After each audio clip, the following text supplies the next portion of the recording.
আচ্ছা, আপনি কি সেই আশ্চর্য ছাগলটির কথা জানেন, যেই ছাগলটি রসূল সাল্লাল্লাহু আলাইহি ওয়াসাল্লামের পবিত্র হাতের ছোঁয়ায় শুকনা শরীর নিয়েও ঝরঝর করে দুধ দিয়েছিল?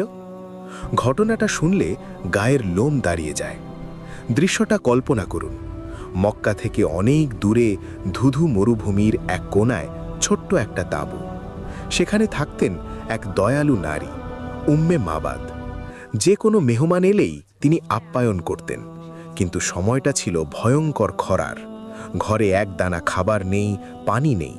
উম্মে মাবাদ নিজেই ভীষণ অসহায়। ঠিক এমন এক ভর দুপুরে তার তাঁবুর সামনে এক কাফেলা এসে থামল। কাফেলার একজন মানুষের চেহারা থেকে যেন নূর ঠিকরে পড়ছিল। তিনি বিনীতভাবে উম্মে মাবাদকে বললেন, খাবার বা পান করার মতো কি কিছু হবে? আমরা দাম দেব। উম্মে মাবাদের কলিজাটা